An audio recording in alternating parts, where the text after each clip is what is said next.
आपको लप्याती पढ़ना आती है? आप यहाँ पे पढ़? जी। पाकिस्तान का कैपिटल कहाँ पे है? इस्लामाबाद। पियाती है दुआ मन। अस्सलाम वालेकुम।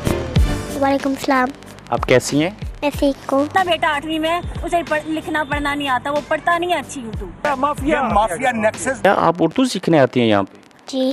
तमाम देखने वालों को अस्सलाम वालेकुम। आज मैं बरतानिया से एक ऐसी स्टोरी लेके आ रहा हूँ आपके सामने जो कि नहायत ही आपके लिए मुफीद होगी। मैंने एक शो देखा समा टीवी के ऊपर, बिलाल कुतुब सब शो करते हैं, और उसका जो हवाल था वो ये था कि इसातिज़ा जो हैं वो अपने बच्चों की फ़ीसों के हवाले से, तालीम के हवाले से कराची के अंदर प्रोटेस्ट कर रहे थे, और उनके जो उन लोगों ने हमारी वो नस्लें पैदा कर दी हैं जो कायदे आज़म और अल्लामा इकबाल को आपस में कज़न ना कहें, वो सिर्फ अंग्रेज़ी की पोइमें ना पढ़ते हों। हमारा जो सोशल स्टडीज़ हैं उसमें उन लोगों की बुक्स पढ़ाई जाती हैं जिनका हमारे मुतालिया पाकिस्तान से कोई ताल्लुक नहीं है। करिकुलम के अंदर कश्मीर को और गिलगित बल्तिस्तान को इंडिया का हिस्सा है। मैंने जब पूरा शो देखा तो मैं हैरान हो गया, और हैरानगी की वजह ये थी कि पाकिस्तान एक इस्लामी जमहूरिया, पाकिस्तान मुल्क है, वहाँ का जो निसाब है उसमें अंग्रेज़ों की चीज़ें पढ़ाई जा रही हैं, उसमें इस्लामी जो त्यौहार हैं वो माइनस हैं, इस्लामी हिस्ट्री उसके अंदर शामिल नहीं है, जबकि हमारे जो हीरोज़ हैं अल्लामा इकबाल,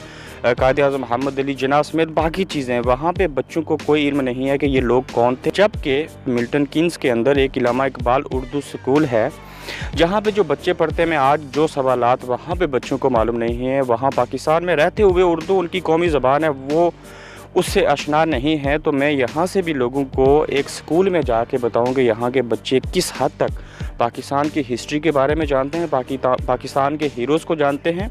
वहाँ के बच्चों को उर्दू बोलनी नहीं आती, उसके अलावा उनको ये इल्म नहीं है कि कायद आज़म कौन थे, अल्लामा मोहम्मद इकबाल कौन थे। जबकि कश्मीर जो है उस निसाब के अंदर वो इंडिया का हिस्सा है। देखा जाए तो बेसिकली वहाँ से हमारी इस्लामी हिस्ट्री तो निसाब से निकल गई, लेकिन ये जो प्राइवेट स्कूल है जिसमें फ़तेहुल्लाह गुल स्कूल जो है वो तुर्की के नाम से चलाए जा रहे हैं, प्राइवेट जो स्कूल है वहाँ पे उनका जो मायार तालीम है, जो निसाब है, वो क्यों इस लेवल तक गिर चुका है। ये वो स्कूल है जिसके अंदर मैं अभी जा रहा हूँ और बच्चों से मैं कुछ सवालात करूँगा। कैसे हैं आप? ये बताइए, ये स्कूल कब आपने शुरू किया? ये तकरीबन हमको शुरू किए हुए तकरीबन 5 साल हो गए हैं। वजह क्या थी इसको इस मुल्क के अंदर उर्दू सिखाना आपने क्यों ज़रूरी समझा? वालिदैन चाह रहे थे या चंद लोगों का ये था कि इस तरह की चीज़ होनी चाहिए?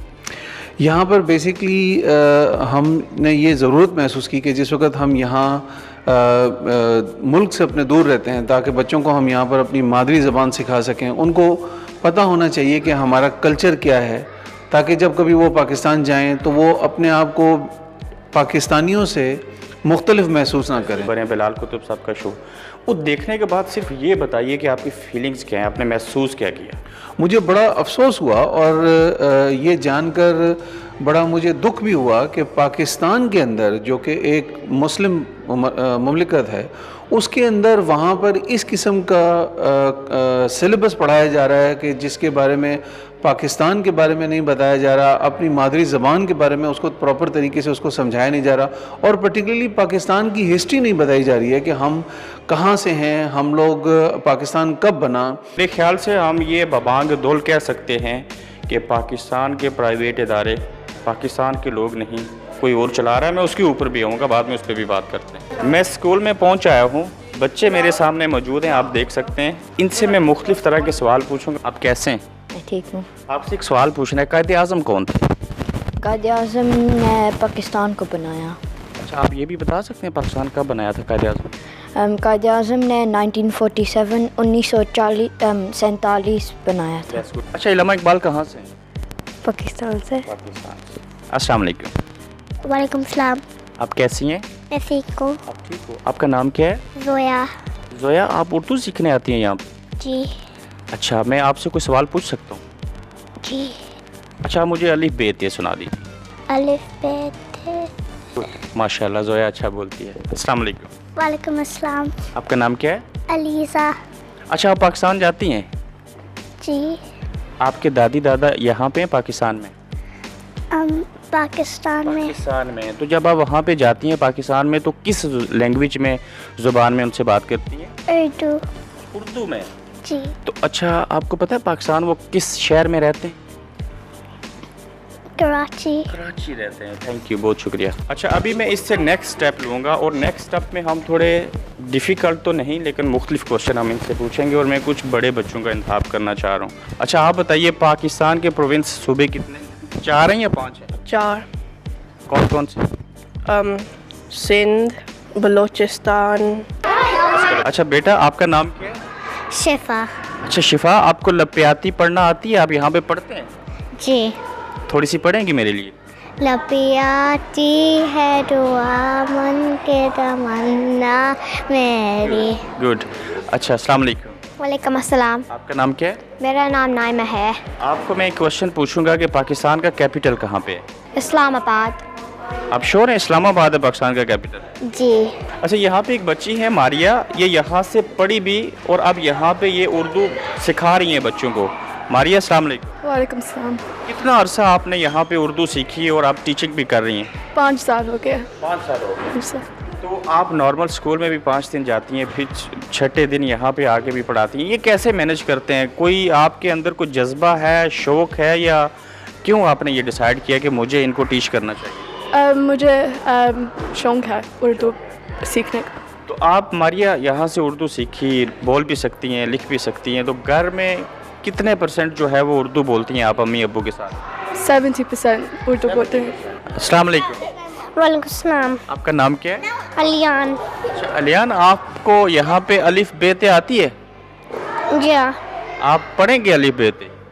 अलिफ बे पे ते। आपका नाम मैं भूल गया। ईमान। ईमान, आपको पता है कायदे आज़म मोहम्मद अली जिन्ना कौन थे? उन्होंने पाकिस्तान बनाया था। मेरे साथ एक और स्टूडेंट हैं यहाँ पे जो 2 साल से पढ़ रहे हैं, मैं इनके साथ बात करूँगा। अस्सलाम वालेकुम। अस्सलाम वालेकुम सलाम। आपसे मैं कुछ चीज़ें पूछूंगा। पाकिस्तान के सूबे कितने आपको पता है? जी 4 सूबे हैं। कायदे आज़म कौन थे? कायदे आज़म ने पाकिस्तान बनाया था। इल्लामा इकबाल को भी जानते हैं आप? जी, वो कौमी शायर थे। आप पाकिस्तान कहाँ से? मैं पंजाब से हूँ। तो घर के अंदर ज़्यादातर उर्दू, या पाकिस्तान में जब जाते हैं तो उर्दू बोलनी आपको आती है, तो कितना इजी और रिलैक्स फील करते हैं? वेरी इजी, मैं आराम से उर्दू बोल लेता हूँ। आप मर्ज़ी से स्कूल में उर्दू सीखने आप आते हैं, या इसको कोई समझते हैं कि अम्मी अबू की वजह से आ रहे हैं? नहीं, मैं अपनी मर्ज़ी से आ रहा हूँ। डॉक्टर साहब, अगर आपको ये कोई बंदा ख़बर दे कि पाकिस्तान के अंदर हमारी जो चौथी नस्ल है वो उर्दू नहीं बोल सकती, उनको उर्दू नहीं पढ़ाई जाती, तो आपके लिए कितनी बड़ी शॉकिंग बात हो? जो बहुत ज़्यादा शॉकिंग है। ऑब्वियसली ये तो काफ़ी ज़्यादा ज़रूरी है कि हमारे बच्चों को, जो पाकिस्तान में ख़ास तौर पे बच्चे हैं, उन्हें सही पाकिस्तानी उर्दू करिकुलम पढ़ाया जाए। पाकिस्तान के अंदर जो सिचुएशन है, जिसकी रीज़न से मैं आपके सामने मौजूद हूँ कि वहाँ पे बच्चों को उर्दू, इस्लामी हिस्ट्री, अपने हीरोज़ के नाम, आप मतलब कि कंसेप्ट ही कोई नहीं है उर्दू लैंग्वेज का, और वालिदैन हज़ारों पाउंड फ़ीस दे के प्राइवेट स्कूलों में भेजते हैं, लेकिन वहाँ पर ना कल्चर, ना सकाफ़त, ना हीरोज़ के नाम और ना उर्दू सिखाई जाती है। आपके लिए एक तो शॉकिंग होगा, उन्हें क्या एडवाइस करेंगे उन वालिदैन को?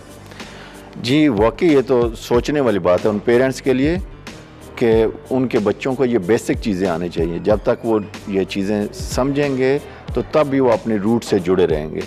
तो मेरे ख्याल में कि पाकिस्तान में ये बेसिक नॉलेज हर बच्चे को और शुरू से ही होना चाहिए। अच्छा, इल्लामा इकबाल उर्दू इस स्कूल के अंदर में आया, और उससे पहले मैंने आपको शुरू में बता दिया था कि आज रीज़न क्या है कि मैं यहाँ की चौथी जनरेशन को, चौथी नस्ल को पाकिस्तान के साथ उनका मवाजना करूँगा। लेकिन उस मवाजने के दौरान जो गुफ्तगू हुई, यहाँ पे बच्चों से मिला, और पाकिस्तान के अंदर बिलाल कुतुब साहब के शो में जो वालिदैन ने गिले शिकवे और इस्लामी हिस्ट्री, बाकी सारी चीज़ें बयान की, मेरे ख्याल से अगर आप इस वीडियो को देखेंगे और यहाँ पे जो हम उर्दू सिखा रहे हैं उसके बेनिफिट्स क्या हैं, यहाँ के बच्चों को हम कैसे अपनी चौथी नस्ल जो है उसको कैसे पाकिस्तान के कल्चर के साथ, पाकिस्तान की ज़ुबान के साथ, अपने उनके जो आबाओ अजदाद हैं वहाँ के साथ जोड़ने के लिए किस तरह से यहाँ पे लोग मेहनत करते हैं, और उसमें ये इसातिज़ा भी शामिल हैं जो बेलोस ये यहाँ पे खिदमत अंजाम दे रहे हैं। और यहाँ पे एक क्वेश्चन रेज़ होता है, वो ये है कि पाकिस्तान के अंदर जो इस वक्त प्राइवेट तालीमी इदारे हैं और उनके अंदर जो बच्चे पढ़ते हैं, उनके वालिदैन के लिए लम्हा फ़िक्रिया है, और वहाँ पर अगर इस्लामी हिस्ट्री नहीं बताई जाती, कश्मीर पाकिस्तान का हिस्सा दिखाया जाता है, उनको सूबों के बारे में इल्म नहीं है, लिबरलिज़म को प्रमोट किया जा रहा है, और ये एक ऐसी जंग है जिसके ऊपर कई सालों से काम हो रहा है, और मेरे ख़्याल से ये वो जंग है जिसको हम कभी नहीं जीत सकते उस वक्त तक जब तक हमारे सरकारी अदारे, हमारे स्कूल कॉलेजेस ठीक नहीं होंगे, उनके अंदर बच्चे इसातिज़ा के बजाय अगर गधे उनके बाहर बांधे होंगे तो वहाँ पे आज हमारे लिए यही मुश्किलात होंगी। मैं नेक्स्ट डॉक्यूमेंट्री के अंदर इन चीज़ों का इंकशाफ करूँगा कि ये फ़तेहुल्लाह गुल कौन है, तुर्की और पाकिस्तान के अंदर टर्की स्कूल चलने के पीछे फंडिंग किसकी है, ये डेनिश स्कूल कब शुरू हुए, इसके पीछे लॉजिक क्या है, और प्राइवेट इदारे जो थे उनको बनाने में पाकिस्तानी ब्यूरोक्रेसी ने कितना रोल प्ले किया। ये जो गोस्ट स्कूल का मामला आया था उसने कौन सी वजह क्रिएट की कि आज पाकिस्तान के अंदर बैरूनी फंडिंग से प्राइवेट तालीमी इदारे शुरू करने के बाद हमारी सकाफ़त, कल्चर, इस्लामी हिस्ट्री, हमारे हीरोज़ को निकाल दिया गया। ये एक ऐसा लम्हा फ़िक्रिया है जिसके ऊपर मेरे समेत मैंने महसूस किया कि इस चीज़ को हाईलाइट करना चाहिए ताकि आप वालिदैन इस मुल्क के ज़िम्मेदारान कानून नाफिज करने वाले इदारों को समझ आ जाए कि हमारे मुल्क के अंदर हो क्या रहा है। हम इस्लामी जमहूरिया पाकिस्तान है, लेकिन हमारे इस्लामी जमहूरिया पाकिस्तान के अंदर हमारा निसाब गैर इस्लामी है। हमारे निसाब में हमारी वो चीज़ें शामिल नहीं हैं जो कि होनी चाहिए। मैं यहाँ पे इख्तिताम करूँगा, वीडियो काफ़ी लंबी होगी। अगर आपको ये चीज़ें अच्छी लगें तो इस वीडियो को अवेयरनेस के तौर पर समझते हुए इसको उन लोगों तक ज़रूर पहुँचाएँ जिनका मुस्तकबिल, जिनके बच्चे ख़तरे में हैं, ताकि उनको समझ आ सके कि दरअसल उनके बच्चों को किस स्कूल में, किस मकाम पे, किस तालीम के साथ होना चाहिए ताकि उनका मुस्तकबिल महफूज हो सके। मैं आप तमाम अहबाब का बहुत मशहूर हूँ जिन्होंने मुझे वक्त दिया। वीडियो देखने का बहुत शुक्रिया। अपना ख्याल रखिएगा। अल्लाह हाफिज़।